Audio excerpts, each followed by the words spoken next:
2017 आपण जे नरखेडमध्ये घोषणा केली होती अनेक विकास कामांची, त्यापैकी काहीच झालं नाही. त्यामुळे आता तुम्हाला नरखेड सोडण्याशिवाय पर्याय नाही असं बाळराजे पाटील म्हणतात. बाळराजे पाटलांना चॅलेंज केलं होतं माझ्या विरोधात निवडणूक लढवा म्हणून. तुम्हाला असं म्हटलं होतं की तुम्ही अनगर सोडा, मी नरखेड सोडतो. तुम्ही एवढे मोठे कारखानदार आहात, खानदानी पाटील आहात, 3-3, 4-4 पिढ्याची तुमच्याकडे आमदारकी आहे, 40 वर्ष तुमच्याकडे सत्ता आहे, अख्ख्या मोहोळ तालुक्याचे मालक म्हणून घेता. मग मोहोळ तालुक्याच्या दक्षिण भागामध्ये जाऊन माझ्यासारख्या सामान्य शेतकऱ्याच्या मुलाच्या विरोधात निवडणूक लढवण्याचं धाडस तुम्ही दाखवलं नाही. पोरांनी नाही ते नाही, बापान तर धाडस दाखव म्हटलं होतं, बापाने धाडस दाखवलं नाही. याचा अर्थ हे पळकुटे आहेत. हे निवडणूक लढवायला का घाबरतात? कारण यांना माहित आहे की ते स्वतः जरी माझ्या विरोधात उभारले तरी त्यांचा पराभव होणार आहे आणि त्यामुळे पराभवाला घाबरून त्यांनी उमेदवारी अर्ज माझ्या विरोधात भरलेला नाही. आम्ही संबंध तालुका नजरेसमोर ठेवून काम करतो.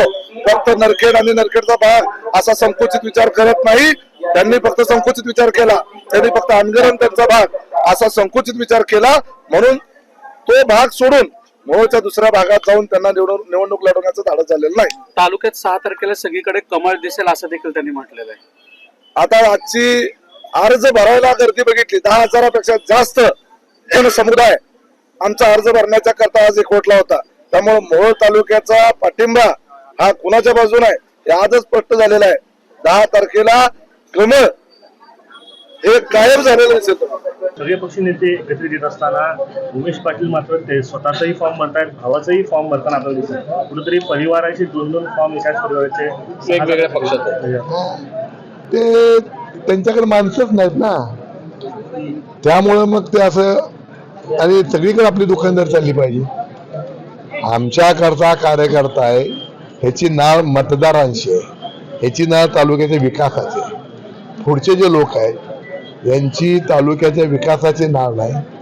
ह्यांचा कार्यकर्ता जनतेसाठी म्हणून काम करत नाही तर सत्तेतून संपत्ती मिळेल का म्हणून गिरायक कुठलं बी आपल्या दुकानात जावं म्हणून करता ह्या पक्षात नाही, त्या पक्षात नाही, त्या पक्षात नाही, अशा प्रकारची त्यांची केविळाने अवस्था झालेली.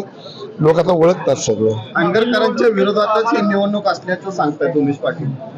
त्यांना अनगरकरांचं बोलल्याशिवाय करमतच नाही. परंतु त्यांना एक सांगतो की अनगरकरांमुळेच सत्ता मिळू शकते, हे आता येत्या निवडणुकीमध्ये कळेल त्यांना.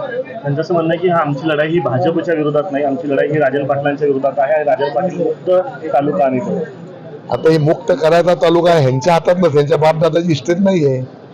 तालुका कोणाच्या हातात द्यायचा, मुक्त करायचा ही जनता ठरवत असते. त्यामुळे जनता ठरवल. ह्यांचं आपलं कोणाच्या बी वरातीत घोडं नाचवतात. हे ह्यांना स्वतःला एवढे लोक गोळा करा म्हणावं, मी त्याला बिनोद निवडून देतो. त्यांचा असं पण 2017च्या निवडणुकीत बाळराजे असतील जेडपीसाठी होते, पंचायत समितीसाठी अजिंक्य राणा होते. यावेळेस परिवारातलं कोण नाही. अहो, हा आमचा भारतीय जनता पक्ष म्हणजे लोकनेते परिवार आहे. आम्ही या भारतीय जनता पक्षामधला प्रत्येक कार्यकर्ता हा आमच्या कुटुंबातला आमचा सहकारी असा आम्ही समजतो. त्यामुळे बाळराजे पाटलांवर जेवढा माझा विश्वास असेल किंवा त्याच्याकडे जेवढं माझं लक्ष असेल त्याच्यापेक्षा किंबहुना थोडं जास्त लक्ष या तालुक्यातल्या आमच्या कार्यकर्त्यावर असेल. कार्यकर्ते मोठे झाले की संघटना मोठी होती आणि म्हणून करता कार्यकर्त्यांना संधी देण्याचा ही वेळ आहे, म्हणून आम्ही कार्यकर्त्यांना संधी देत आहोत. कुरुळ असेल किंवा नरखेड असेल या ठिकाणी आम्ही भाजपचे उमेदवार म्हणून नाही तर राजन पाटील म्हणूनच त्यांच्या विरोधात लढणार आहे. कारण त्यांनी प्रत्येक वेळेस तुम्हाला चॅलेंज दिलेलं आहे की तुम्ही नरखेडमधून उभा राहावा किंवा 6 पैकी कुठल्याही जिल्हा परिषदमधून उभा राहावा. 1-to-1 फाईट झाली पाहिजे. कुणाची चॅलेंज स्वीकारायचं असतं?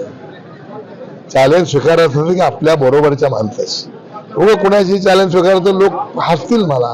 पैलवान आपल्या ताकदीत असला पाहिजे. उभे एखाद्या असल्या पैलवानचं कशी काय ताकद